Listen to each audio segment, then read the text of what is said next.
Welcome back to Bets and Regrets, where the parlays are cooked, the takes are overreactions, and the confidence is still completely unjustified. This week, the finals are officially set as the Knicks and Spurs get ready to battle for the NBA title, while the Golden Knights and Hurricanes are headed to Lord Stanley Cup's final because apparently chaos is the only thing consistent in sports.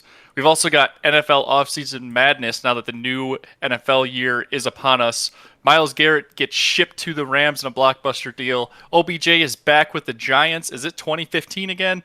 And speaking of the Giants, Russell Wilson head into the broadcast booth. No longer with the Giants. And the Eagles, to no surprise, sent A.J. Brown to New England. Plus, MLB owners and players are already fighting about a salary cap because baseball can never just be normal.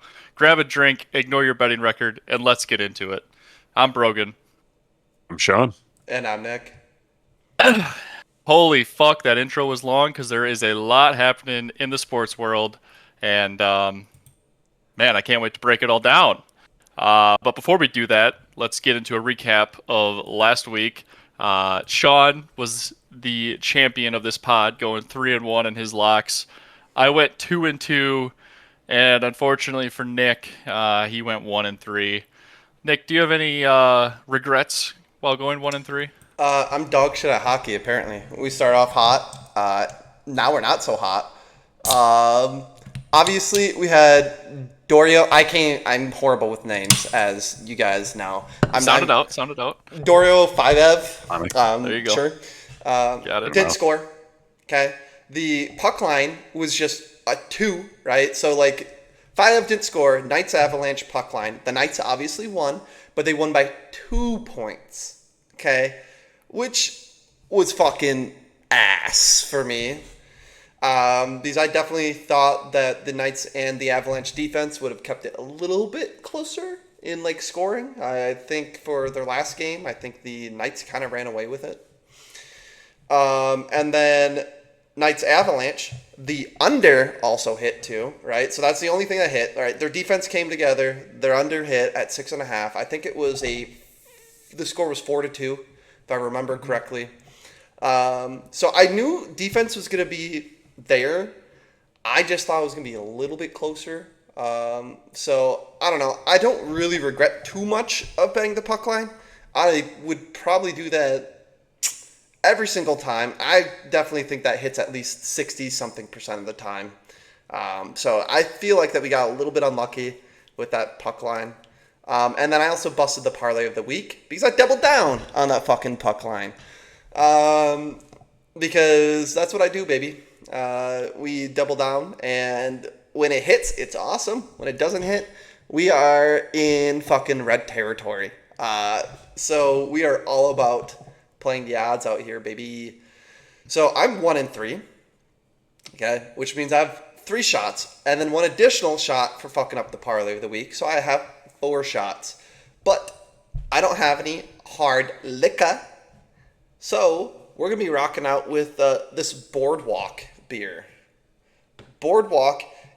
It is a milkshake on it. It's a snow cone. Oh, in a can? Snow cone. Hell yeah. What's the ABV on that puppy? The ABV is 5%. All right. Yeah, so Slam 4 of them in 10 minutes. I'll slam 12 of them in 13 minutes. How about that? Don't tempt me. But see where this podcast goes. Do you guys just think for my 4 shots, just this entire beer can? I don't think that's a full 12 ouncer. It is a full 12 ouncer. It just looks small in my hands because I'm like Andre the Giant and I'm fucking massive. I don't think so. I'm just a large human being. Yeah. It's probably like a 6-ounce beer. You're going to be fucked up after that. Fuck all right. you, buddy. All right, Nick. Yeah, you can drink your beer. That's fine. Yeah, so I have 2 shots, 2 regrets from last week. I had Hurricanes money line in the first game of that series. I'm pretty sure the Hurricanes lost that one by like 4 or 5 to the Canadians, so that game wasn't even close. And then Dodgers money line against the Brewers in the first game of that series. I think the Crew ended up taking 2 out of 3 against the Dodgers in that series. Oh, I think it was close. We were winning at one point on Saturday. But so we only got 1, and it was the one that I bet on the Dodgers. Okay, yep. I was wrong. So yeah, fuck me. I did get Oklahoma City money line though. I think that was like game 3 or 4 against the Spurs. And then in the parlay of the week, I had Caitlin Clark to get 20 plus points, and I'm pretty sure she got like 22 or 24 that game. So yeah, I got 2 shots, and I've been nursing this Christian Brothers brandy for a while now, and I'm just gonna, for my 2 shots, try and polish her off here. So Yeah, I went 3-1. Knicks -5.5. I believe this was for game 5 or game 4 in the Garden. Not in the Garden, Jesus, in Cleveland. And they absolutely dominated. They murdered that Cavs team. I mean, they were getting fast break, like just dunks, taking the crowd out of it. The Knicks fans traveled. It was crazy to see. Another one, Braves money line. I forget who they were playing, but that one hit. And then my parlay of the week was Louisville Kings -1.5. I think they ended up winning by like 10 or 12 or something like that. I think it was double digits, so that wasn't really in question. My only one that did not hit, of course, I was trying to look for some quality value there and get Mitchell and Brunson 56 plus total points, and Mitchell showed up. I think he got like, oh god, he got his, or what would have been, I think, what did I need, like 28 total points, or 28 points apiece. He got like 29 or 30, and then Brunson had 2 points at the half. So that I was pretty pissed about that. But then, in typical Brunson fashion, the second half he just came alive. Unfortunately, he did not need to do much, and they took him out in like with 8 minutes, 9 minutes to go in the fourth quarter. I don't even actually know if he played in the fourth quarter, now that I think about it. But he ended up with like, what did he get? It was around, it was double digits. I want to say it was like 17 or something like that, 19. So right there, if it was a close game, if Cleveland had any fight in them, it probably would have hit. But whatever. So he did end up with 13 or 14 assists. It was amazing to watch him work that way. But long story short, I went 3-1. So my one shot here is still this Estral tequila. And yeah, closer to 2 shots, but here we go. all right, I was choking down Ritz cracker there to get the brandy out of my mouth. Glad to have polished off that bottle of brandy. Now I can get into something else that's even more disgusting. But what is not disgusting, the NBA Finals are set, as we've already teased. The Knicks versus the Spurs. The Spurs get the home game advantage with the series starting off in San Antonio. I wanted to throw it back. I was going to save this, but a few weeks ago, before the NBA playoffs started, for one of my dogs, I threw in Spurs to win the West. I think it was at like plus 300, plus 350 maybe. And the Spurs did win the West, so shout out to the Spurs. Yeah, I mean, nice. How do we feel here? I mean, I feel like this is a pretty fun finals. The Thunder are out. Thunder having to make some changes to the roster potentially for next year. And bring in Giannis. Wemby at 22 is running the NBA already.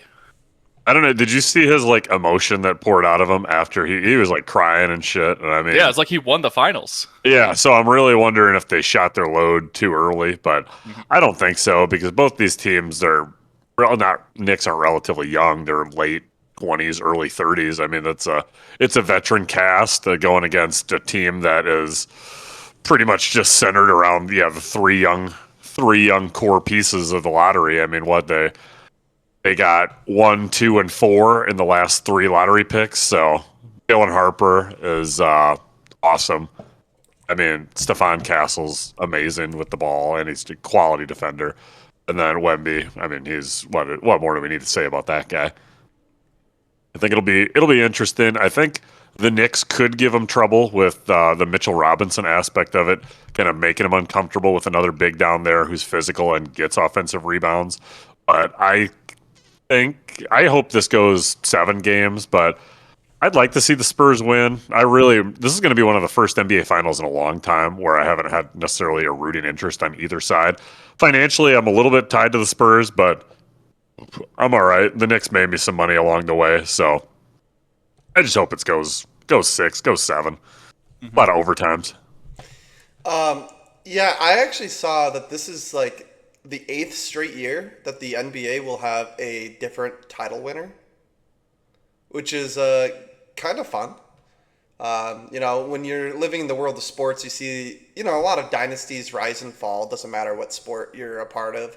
So he's having that fresh new team, the up and coming team that has a chance to win it. It always keeps it pretty fun for everybody involved. Unless if your team's the dynasty team, then you want the dynasty to continue to happen. Yeah.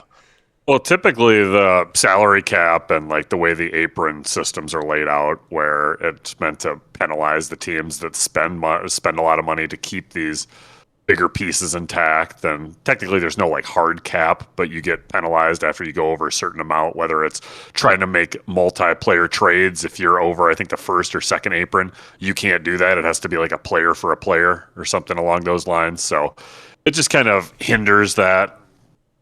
It helps the competitive balance of the league, which I'm a fan of. So, yeah, a lot of parity.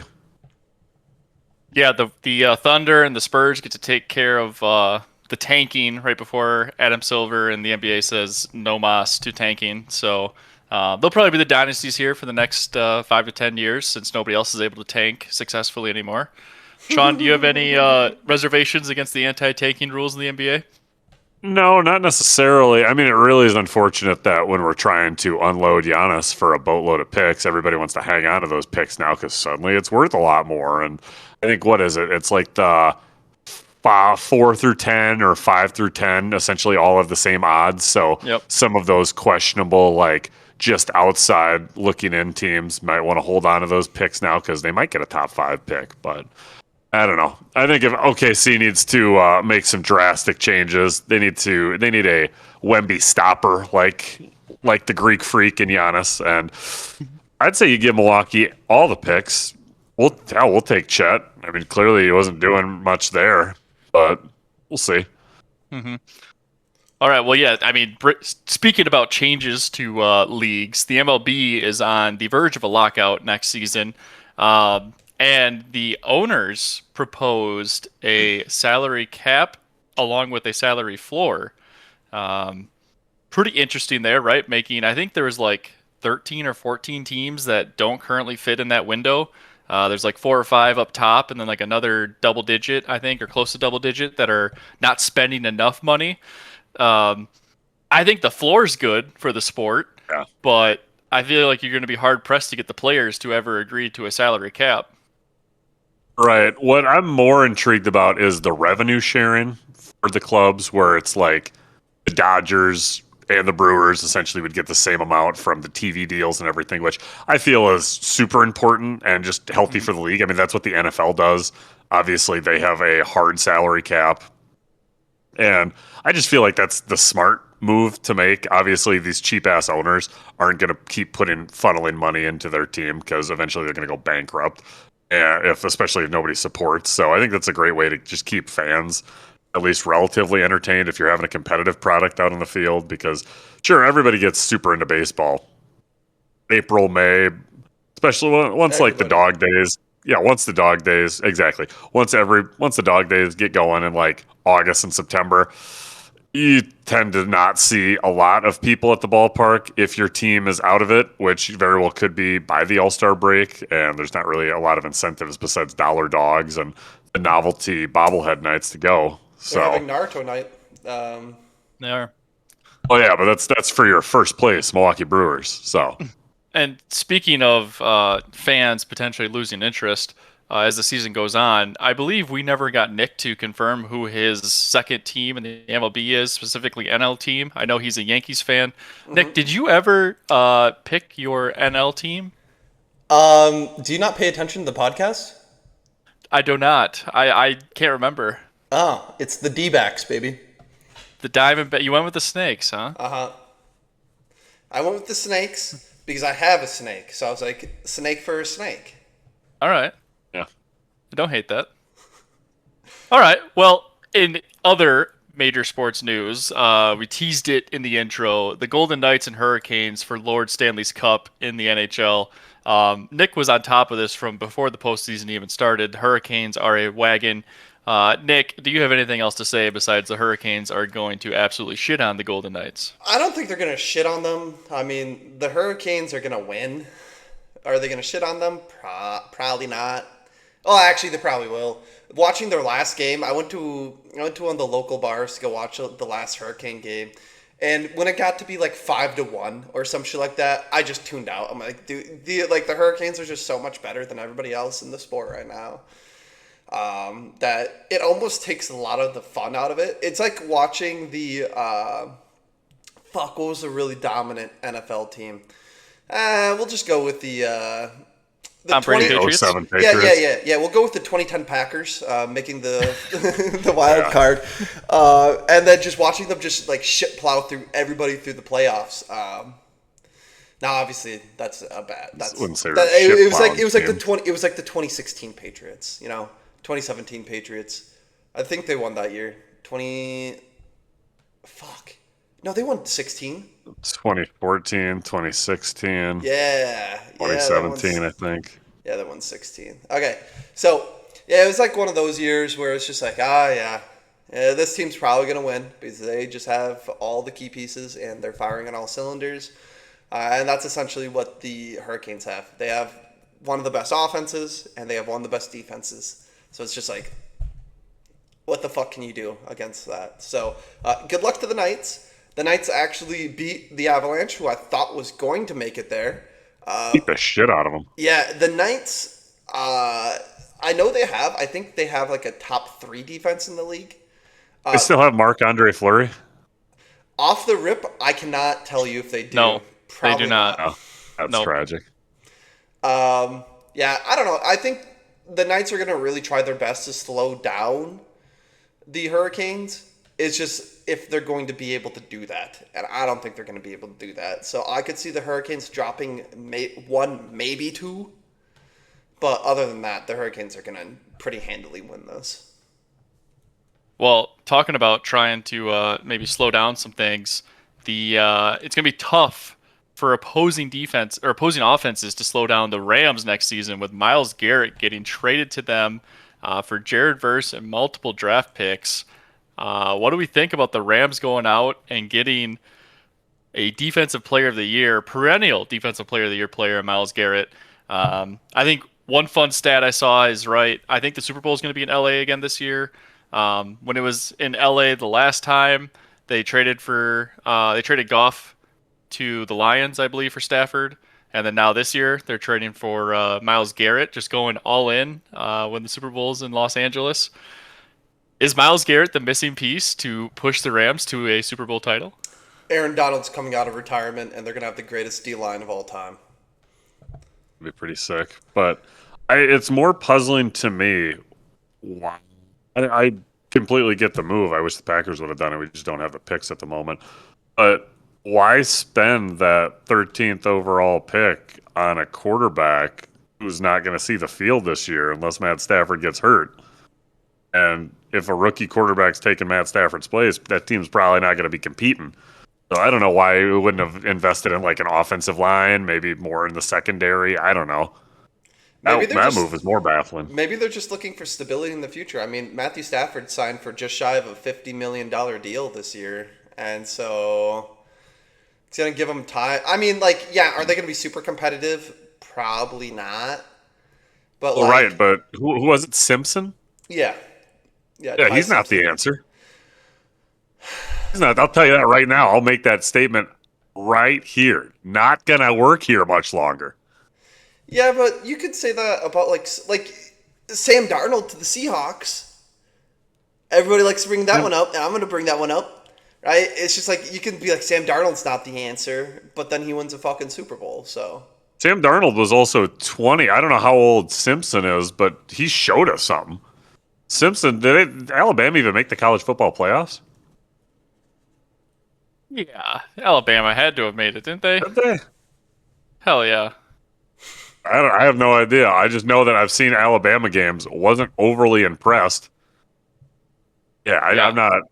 I've Stats never. department has confirmed that Alabama did, in fact, make the play-in, and they lost to Indiana 38-3 on New Year's Day.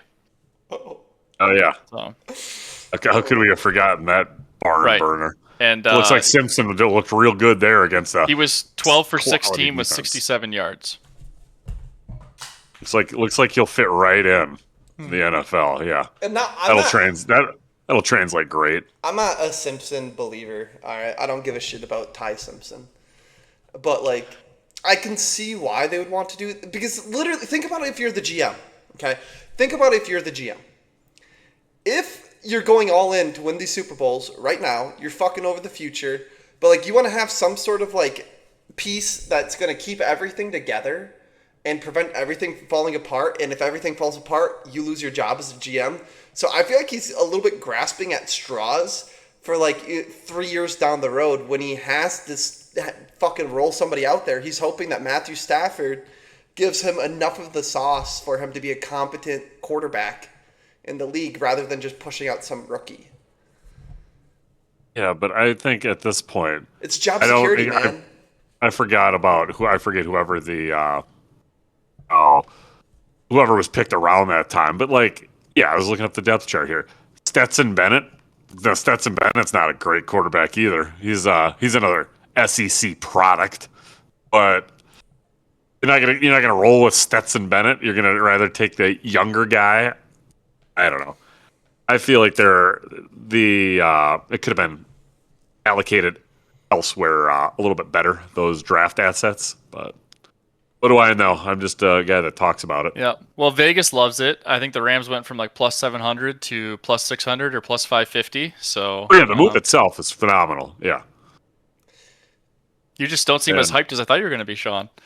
Kind of doom and No. gloom. No, I think it could have been a lot better. I mean, this is more of a glass half empty opinion. I feel like, again, we lived this with Rodgers when we were not necessarily right there, but we made an NFC Championship game, and the defense was lacking. And what do? We go out and we get a quarterback that is going to sit for a couple of years, and that's the thing too. Matt Stafford could come back the following year. He could be sitting a couple of years still. Is this his retirement tour or no? Has he gone out publicly and said that? No, he hasn't gone out and said that, but it could be. But I mean, he was having some massive back issues last year. I'm kind of curious on like what's happened to that. It's like he wasn't even going to play last year. Yeah, no, that was a fugazi. Question. Is this the first time the reigning DPOY and the reigning MVP are on the same team at the same time?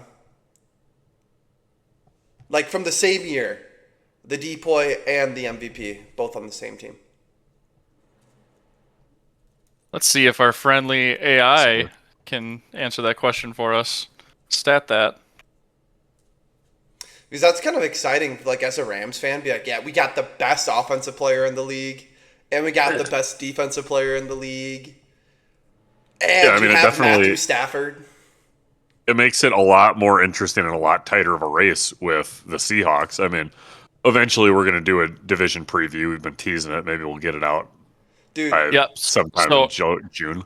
AI says that there has never been a year in NFL history where the MVP and Defensive Player of the Year winners were on the same team in the season immediately following both winning their awards. Okay. So there we have it. I was just, yeah. Yeah, overall, I mean, I think I'm super stoked. Just more, it's unfortunate that they're in the NFC and the Packers are going to have to deal with them and attempt to knock them off if we want to climb the mountain. But yeah, and supposedly there's only been 2 teams in NFL history that have ever had the MVP and Defensive Player of the Year winners on the same team at the same time. Don't know if I believe that. And that was the Vikings in 71 with Alan Page and the Giants in 1986 with Lawrence Taylor. Can either of you, and I only know this because of AI, tell me who the MVP was on those 2 teams? Say it again, the 70, Fran Tarkenton? 71 Vikings with Alan Page, and then what year was it with Taylor? 1986. They were both Defensive Player of the Years. Do you know who the MVPs were that were on those teams? Was it LT? No, it's a trick question because they won MVP and Defensive Player of the Year at the same time, according to AI. This is all AI based. I don't know if I fully trust it, but That's a good point, Nick. It does seem like it is very, very rare for an MVP, a Defensive Player of the Year, to be able to link up like they will be in LA.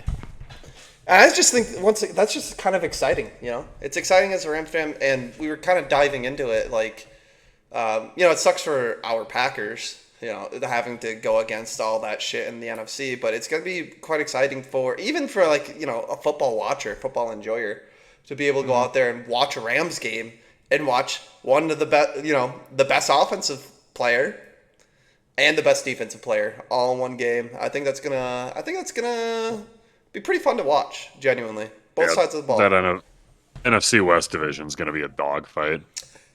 Mike McDonald? I'm pretty sure he said he doesn't care that Myles Garrett's on the Rams now. I mean, that's the coach. Why would he? His job is still significantly easier now compared to being a head coach.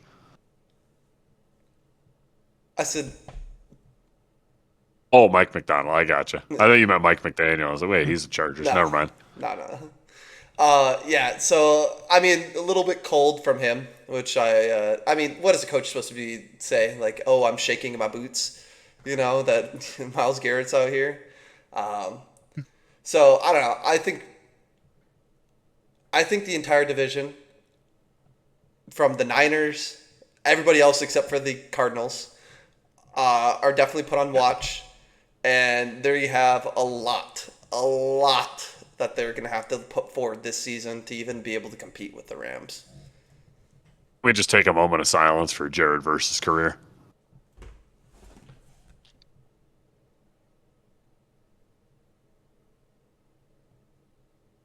All right. I think that's about it. Warranted is about as much respect as that's going to get. I mean, it sucks for him. Defensive Rookie of the Year to now you're going to Cleveland and he's going to be a 85% less effective Myles Garrett. Mm-hmm. But the Browns already had a very solid D-line. Like, the Browns had a very, very solid D-line. And the Rams had, if I remember correctly, their pass rush was okay. It wasn't bad. Yeah, but it was definitely... Good. I think it was middle of the pack. So, I don't know. I think Jared Verse is going to, quote-unquote, have a little bit of a resurgence. How many sacks did he have last year? 4? Did you say? 4. Okay. 4.5. I could easily see him beating that number with 6, maybe 7. But I don't see. Yeah, he's not going to get 23 sacks. He's not even gonna. He probably won't even break double digits in Cleveland. So Myles Garrett's line is 15 3/4. Do you like that? You going over? I always feel weird when players go to a new team about betting those lines. So you don't know what they want. It would work well for Parsons, but he got. I think Myles Garrett's role was super clear. It is wreck shit in the backfield, make that quarterback not comfortable.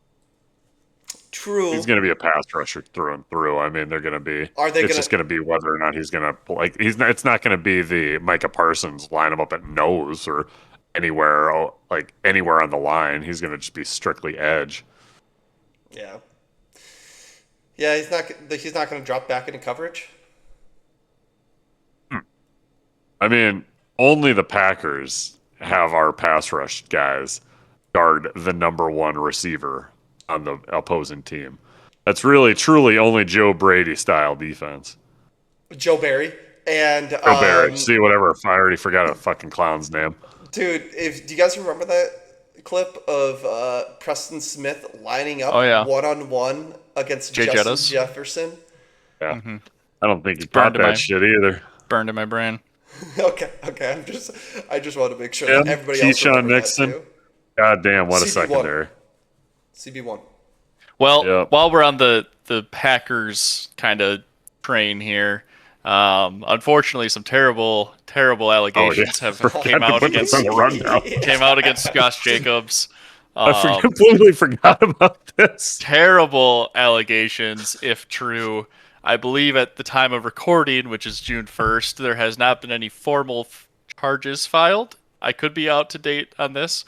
But some terrible allegations that if they're even remotely true, he might have most likely played his final snap with the Packers and potentially, maybe not in the NFL, but how outside of the terrible allegations, I don't know how to word this politely. Do you think Josh Jacobs plays for the Packers in 2026? Nothing was. Not only do I think he plays for us, I think he has a career year. I think he's getting 1,900 yards, 25 touchdowns. Lock it in. You get an angry Josh Jacobs running back there. Clearly, we know what he's capable of. Send us the bet slip after once you place that bet, Sean. I want to Josh see the Jacobs, offensive player of the year. Offensive look it player up. of the year, 1,900 yards. Let's fucking look it What's up. the max amount of yards you can bet him for right now? What's the max? I'm amount? letting you know. I'm pretty sure they probably pulled his lines, but We're in Josh Jacobs' revenge tour, baby. Isn't his girlfriend Ash Cash, or is? I don't know. I don't know. I don't know. Yes, I'm not very familiar with that territory. It's not great. All I know is she's a porn star. Oh, really? Yeah, that's the one. Yeah. I guess I need to do some more research into this lady. The only reason why I know is because I'm a generational Bears fan, hate watcher, and they thought that she was dating Crying Caleb, but in all reality, she was what? Matthew Golden, 30,000 to 1 for offensive player of the year. 30,000 to 1. Yeah, or plus. Sorry, not 30,000. Plus 30,000 to win offensive player of the year. Just putting that one in your mind. Oh my God! I might spend no money on that. Tucker Kraft, 20 to plus 20K. Neither of them are going to win it. Sure? As much as You're right, because Josh Jacobs is gone. Yeah, what's Josh Jacobs? Is he even on there? That's what I'm looking. They might have pulled him. Yeah, I think they pulled him. Sad. What's this world coming to? Very sad. I know. Have you guys looked on FanDuel or just DraftKings? Yeah, I've been searching, trying to find it, and I cannot find it. But no formal charges were pressed, right? It was just... Yep, not to my knowledge as of yet. Yeah, not great. Not great, I guess. I don't know what else to say about it. We'll let the legal process run its course, but not great. You know what is great, though? OBJ going back to the Giants on a one-year deal. Absolutely love it. Does that move the needle, Sean? How many wins are you going to alt the Giants' win total up to this year? Well, I'm just hitting Are you their... going to reach double digits? Are you going to What go do up we to have 10? for their wins? That'd be fucking awesome. Maybe. I don't know. We'll see. Let's just take a look at what they are to win the division right now. Win that. Tough. 6 to 1. The worst odds to come out of the NFC East. Ugh. Love that shit. Yeah, that's going to be fucking nice. We got wins. We got some fun wins for the Giants here. I think they saw it at 7.5. 7.5. I don't know how much. You can alt it up to 9.5 and get plus 285. I like that a lot. Yeah, they're not letting me put 10.5 and 11.5, so that's tragic. I think, somewhere right in between that, anywhere from 8 to 9, maybe 10 wins, 7 and 10. Dart is amazing. And as long as Cam Scadaboo's ankle is pointed and kind of just not hanging by a thread, I think we'll be all right. It'll be a good team.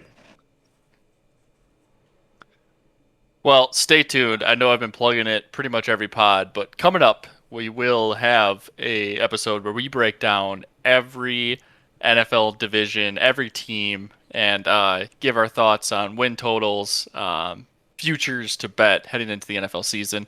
We didn't want to do it too early, though, because obviously if we already recorded that episode and now you got Myles Garrett on the Rams, OBJ on the Giants, needle Suspended. movers. Josh Jacobs suspended. I mean, we want to try to not do it right when the NFL season starts, but get a little bit closer to training camp maybe, where some of these We'll be moves doing are some locked OTAs in. as well. Yep. He'll be hitting the sled 2 days. Right. Also in NFL news, A.J. Brown going from the Eagles to the Patriots for a first and 28 and a fifth and 27, I believe. You think Drake May can throw the deep ball to A.J. Brown? I'm just surprised that they got a first-round pick out of him. Yeah. Like, I kind of thought that was an overpay too. How the But fuck I thought did they he do was that? weren't the Patriots the only suitors? Like, I feel like right. they could have given up a second or a third and a fifth. I just thought that was a really odd thing to do. I mean, clearly they're not. I don't think the Patriots are. I think they're going to really want that 2027 pick. That's why they didn't give that one up. So I found that interesting. And I think it's going to be a little bit of a hangover year for him anyway. So might as well get AJ Brown the ball so he doesn't pout. Yeah, I don't know.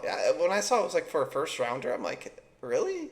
He's 29 years old right now, and I mean, he kind of bitches and moans a lot, a little bit. Yeah. I mean, And I I mean, get having Jalen Hurts as your quarterback and bitching and moaning a lot, but like, I don't know. That's like your perception in the league. Well, and he was already going to a spot where, I mean, he was the number one, but it was kind of like 1A, 1B with him and Devonta Smith, where obviously Dobbs, I don't think is necessarily, when healthy, he could be up to the caliber of a Devonta Smith type player, but I don't think he's going to be. But he's still going to be eating some targets. It's not going to be like, I don't know. It's just weird. It's a weird situation. I'm kind of. What is AJ Brown's over at this year for receiving yards? Got no Good idea. question. Good question. I don't even know if they have it out yet, but they might. They might. Yeah, probably not. Or they've just been sitting on it forever, so maybe they have. Yeah, I'm just kind of curious on what Vegas thinks that he's gonna. 1,074 on the Green Book. That's. I mean, if he stays healthy, that should be, it's what, like 70 a game?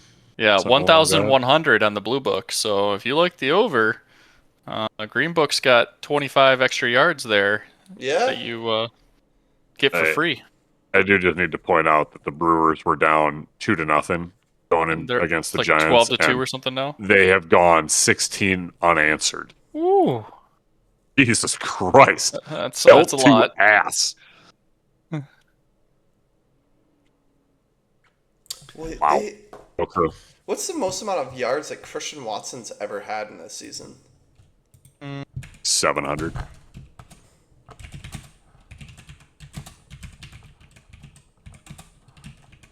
Oh no, PF Pro Football Reference thinks I'm a fucking bot.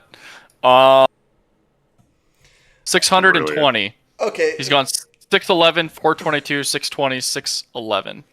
And That's so sad. right now, the fucking what is it? The Blue Book has Christian Watson at 775, and he's never broken 700 yards in a season. So like, what?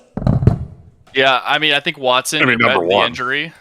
I mean, If he can, if he can can. semi But he stay can't. healthy, He but- can't. He can't. yeah, I mean, you're right.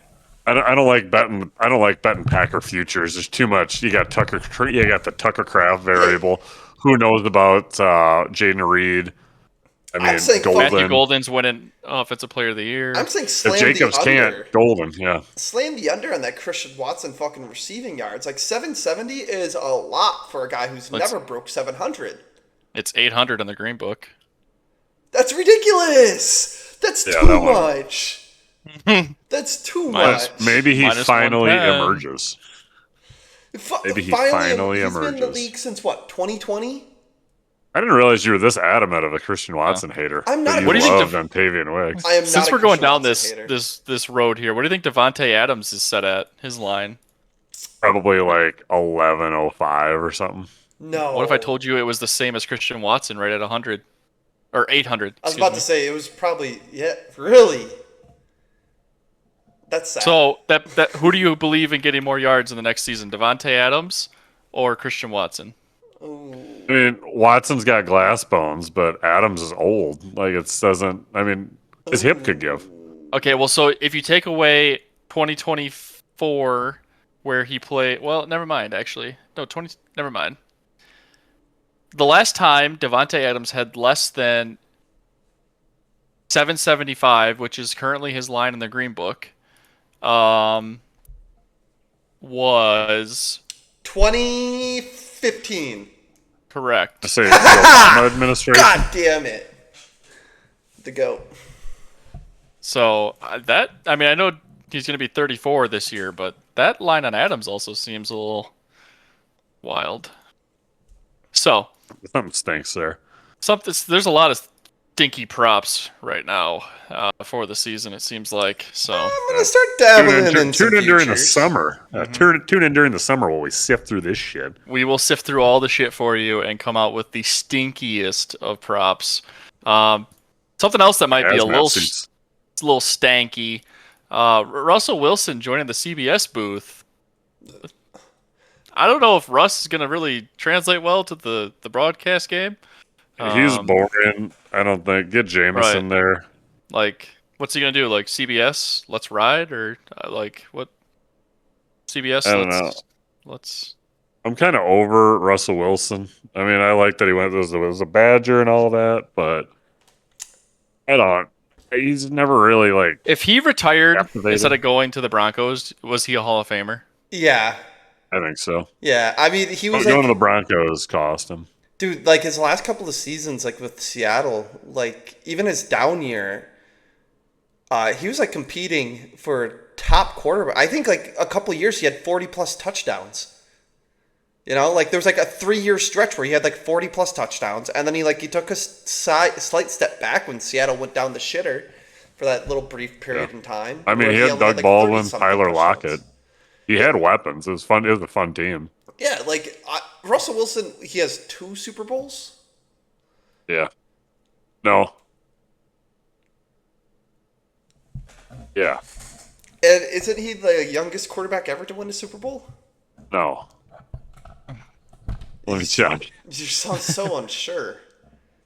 He won what? He beat the shit out of Peyton Manning, but I don't think so because the next No, one he should have had was 2 Brady. with Yeah. the Patriots. but He then lost the other one. Yeah. Oh, yeah, they didn't give the ball to Marshawn Lynch. Yeah, I've just kind of programmed in my head, like, yeah, that's how that went, and they won. Nope, not the case. Yeah. Then maybe not. I mean, I don't know. 1-1. I don't know. You guys were all Matthew Stafford lovers. Russell Wilson's never sniffed an MVP. Yeah, what are you talking about? Russell Wilson has sniffed MVPs. What are you talking about? Huh? Russell Wilson? Sniffing Yeah. MVPs? Yeah. He's only ever finished, his top finish is 3rd for Offensive Player of the Year. And that was once. In 2015. Yeah, once Pro Football Focus Yeah, but realizes this was fucking Matthew Stafford's first year getting an All-Pro vote. So like, let's relax. I think you're sucking Russell Wilson's schlong a little bit more than you should be if you're hating on. I mean, Matt Stafford and Russell Wilson are pretty similar, except Matt Stafford has better stats. Okay, no, I actually thought there was a couple years. Okay, never mind. In my head, I thought Russell Wilson had like a couple of like 40. I mean, he had good seasons, but like he was never the he had a top 30. dog. He had a 34, 35 year. He had a 40. Yeah, Season, I thought but there was all like, that got him was a Pro Bowl. I thought from 2018 to 2020 he threw at least for 40 touchdowns twice. So I was wrong there. I thought his peak was a little bit I forgot higher. he was a Pittsburgh Steeler for a year. He got comeback player of the year votes during his time in Pittsburgh because he was so terrible in Denver.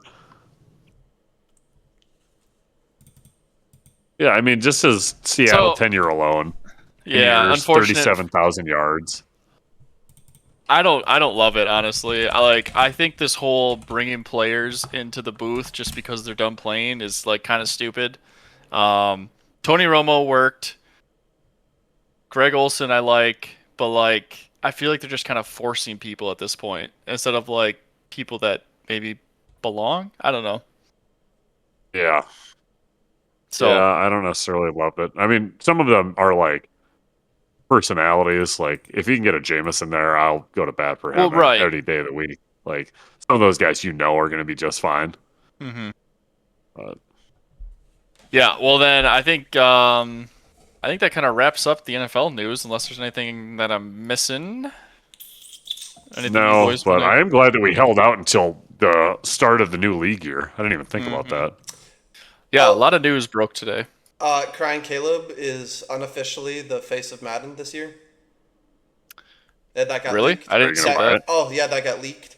Crying Caleb's probably the face of Madden, which I don't understand how because he threw 5 interceptions in 2 playoff games, which puts him third most ever in interceptions. He's one of the most interception prone quarterbacks we've ever seen in the playoffs. And yet he gets a Madden cover for it, especially throwing an interception at home to the Rams. At home to the Rams in the playoffs for his third interception of the game, fifth interception of the postseason, straight to a defender, causing them to lose the game when they only needed like 7 yards for a field goal, and he gets rewarded for that. To me, that's a little bit silly, but Madden is silly itself, and I don't really play it, so I don't really care. But like, if I still played Madden and I cared, I'd be like, what the heck are we doing here? You'd think that you'd want a good player for the Madden cover, not somebody who's Right. flashy and incredibly inconsistent. It's the start of the new league year, folks, and Nick's already mid-season form for his hate of the Bears. Hell yeah. Never left. All right. Anything else you want to cover before we hop on to some dogs? Did we talk about Nothing Josh Sweat that'll on not get me in pod trouble. or off pod? Off pod. Off We can pod. talk about it if it ever becomes official. Sure. We Okay. don't need to. We don't need to Well, circulate the rumor train. we're gonna circulate the rumor train ever so slightly. Packers kind of in. It seemed like they were talking about it for Josh Sweat from the Cardinals. That's about it. We're always talking about people. We're never going to get them. We got Micah Parsons. Yeah, there's some miracle. You know, Catching Jerry Jones sleeping. dude, some people are saying that the Packers lost that, and I'm like, fuck, like I don't care how many, Yeah, how dude, many, even if he like, God forbid, Micah Parsons never plays another snap again, we'd still have won that trade because we can't draft fucking first round players. I don't care. Like, all of our first rounders have been fucking dog shit for the past however many years. So give them away. Hey I don't man, want Kenny 'em. Clark was good. That was 2016. Yeah, he was good. Kenny Clark was drafted in 2016. Yeah, dude. We didn't draft him, but I was gonna say Charles Woodson wasn't half bad. yeah. Yeah. Clay Matthews and BJ Raji, right? Yeah. Yeah. Yeah. Hey. All right. Well, let's get on to some dogs then. I popped my cherry a little too early. Bringing up the Spurs dog that is from over a month ago of Spurs to win the West plus 350. Took a while to cash, but it finally did. I don't think we had a correct hit of any dogs last week, unfortunately. Nick did get very close with the Knights Avalanche correct score of 3-2 because I believe that was the game that ended 4-2 Yeah, that in was. favor of the Knights. So very Wild. close there, Nicholas. What were the wasn't it like plus 1700 for those odds or like something ridiculous? 1200 is what the Excel's or not Okay. Excel where the sheet says, Okay, but that was that. still. Wasn't any bad. All right, I'm gonna go with Aaron Judge to hit a home run tomorrow. Yankees are at home.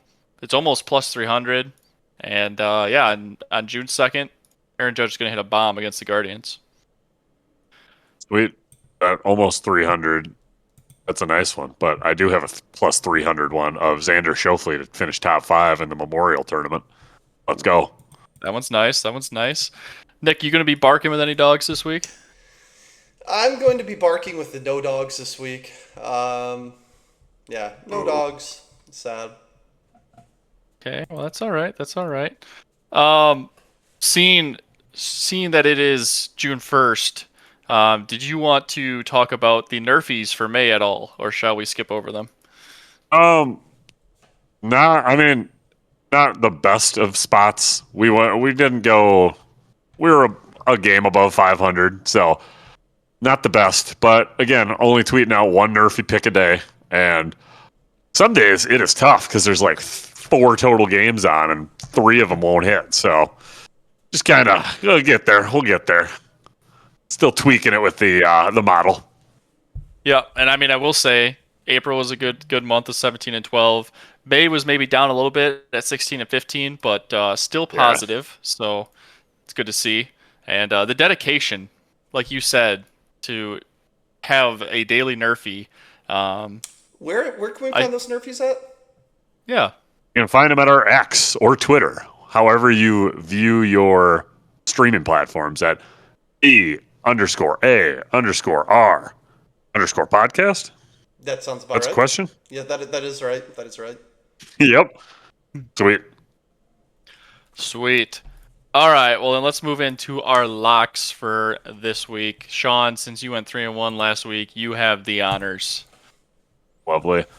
We'll go right away to the PGA. We got McIlroy to finish in the top 10 at -108. And spoiler, this probably will be a crowd favorite. And then the next one is UFC. 2 UFC parlays here. We got Ivo Baranowski or something like that, and Farah Zayam. One of them's taken on a Tafa brother, and that's one of my unwritten rules. I always fade a Tafa brother in the UFC because they're kind of dog shit. So hopefully one of them gets home there, and that one's sitting at -149, so right under that -150 mark. The next one is Brendan Allen moneyline parlayed with the Bilal Muhammad over 3.5 rounds for his fight, and I don't quite know the odds on that. I guess I should have been looking, but I think it was plus money. Honestly, I want to say plus 112 or something when I was doing that earlier. So could be. We'll have to wait and see. And then for my parlay of the week, it is Spurs first quarter money line at -142. I think the Knicks have a little bit longer layoff. The Spurs are still hot. They're going to get that San Antonio home crowd bump for the finals right away. And I think look for Wemby to have a big first quarter. Mm-hmm. Yeah, Sean, stats department got back real quick that Allen moneyline and Bilal Muhammad over 3.5 is currently at plus 123. So you were correct that it is plus money. All right, I'll go next since I went 2-2. First one, I'm gonna go Knicks moneyline in game 1. That is plus 164. I could take the spread of 5.5. I believe the Knicks having that extra rest is going to be all that they need. Wemby was so happy. The entire Spurs team was so happy to beat the Thunder. I think they might come out a little slow in game 1. I think the Spurs probably still end up winning the series and winning the title, but I like the Knicks to kind of steal game 1 on the road. Next one, going to Puck. Jack Eichel to get over 2.5 shots on goal in the game 1, -104. Jack Eichel seems like he's super streaky looking at his game log. He either doubles this line or gets like 0 or 1 shots. Yeah, so that's how it goes. yeah, it's a coin flip, and that's why it's -104. I think Jack Eichel's gonna have a pretty big game 1 though, and smash that over 2.5 line. Like Sean said, I'm also going to ride McIlroy top 10 finish in the Memorial. How can you not at -108? Just love that line. And then in the parlay of the week, I'm going to go with Bilal Muhammad to win at -125. I just think those odds are too good to pass up. I don't love Bilal Muhammad. Don't love watching his fights necessarily, but yeah, at -125, I kind of think that line should be a little bit higher. So I think there's some value there. Nick? So we're going to keep it, we're going to do the good old KISS method. Keep it simple, stupid, you know? Knights Hurricanes, we're going to go with the over 5.5. I know I was talking about the Knights defense. Well, the Hurricanes are just that fucking good. I don't see them going below 6 points here. You know, like if the score will end up probably being 4-2, or it might even be 5-3, 5-2. Right? The Hurricanes are going to get theirs. So I feel like that line at 5.5 is quite low. I think Vegas just doesn't know exactly where to place them at. personally. I think it's going to be, I think the line should probably be about 6.5. I think would be a pretty healthy line. 5.5 is a little bit too low. So hammer that one, baby. Then we're going to go with the WNBA. Nick, with the WNBA bet? Yep. We're going to go with Jackie Young. She's been quite streaky this year so far. We're going under on her points at 60.5. There was like 3 games in the month of May where she put up 0 points. And last game, she did put up 23 points in the last game. But before that, her highest was 16 points. I see the trend of her kind of being a little bit more of a support player. Is going to kind of come back into the role here. So I think 60.5, when she's only eclipsed that number once this season and has had several goose eggs before that, that's just free money for you right there. And then McElroy, top 10 finish. We're all riding it. You're welcome, boys. I had to suck my own dick here. You're welcome. Top 10 finish for -108. You're doubling your money for McElroy. Brogan did bring up a good point before the pod, talking about, he's already essentially hit the Triple Crown for golfers. So will he care that much? Right, the Grand Slam. The Grand Slam, thank you. I couldn't think of it. There's 4 majors, but that's all right. Yeah. That's the thing with McElroy. Is he going to win this thing, or is he going to miss the cut? He's going to win it, I think, because we're all riding him to get top 10. There's no way he doesn't get top 10, right? Right. Right? And Schauffele gets top 5. Yeah. And then we're going to go with, then we're doubling down on the Hurricane Knights over 5.5. So to wrap up the parlay of the week, for those of you who are actually physically watching the podcast, as you can see, McElroy is in gold, which means he is the addition to the parlay of the week. So we have 4 legs in the parlay. Not 1, not 2, not 3. We got 4. And the legs are the Spurs first quarter money line at -142. Bilal Muhammad money line at -125. Knights Hurricane over 5.5 points, -118. And then our boy McElroy to finish top 10, -108. And that comes out to plus 991. So almost 1,000, plus 1,000. That's kind of good. I don't know about you guys. Nice 10 to 1. Yeah, that's kind of cool. That's going to be a fun one to celebrate next week. And next week's going to be a banger because we got UFC Freedom 250 on the way. We got Full breakdown of that. Plenty of NBA Finals and NHL Lord Stanley Cup recaps going on. So next week's pod will be a great one. You will not want to miss it. Anything else, boys, before we wrap up this one? No? I don't think so. No. Hopefully we don't miss any more NFL news. Alrighty. There's going to be some breaking by tomorrow. Actually, when is the actual deadline for it all?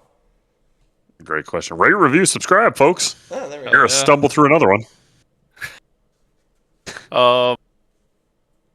Yeah. Anything else? Nah, I'm good. I already asked the question. We're all tired. Okay, well, one last shout out though to the Milwaukee Panthers. Currently 2-2 in the 6 against the Auburn Tigers. They got the Tigers on there on the ropes. Hopefully Milwaukee can pull this one out because that would be awesome for Wisconsin baseball. So shout out the Milwaukee Panthers. Hopefully we're celebrating that next week. All right. We can be done now. That's the card for this week. Some bets will cash and some will turn into regrets. But either way, we ride. Make sure you're subscribed. We'll be back breaking it all down next week. Bet smart. And if it misses, take the shot. Goodbye. See ya. Bye-bye.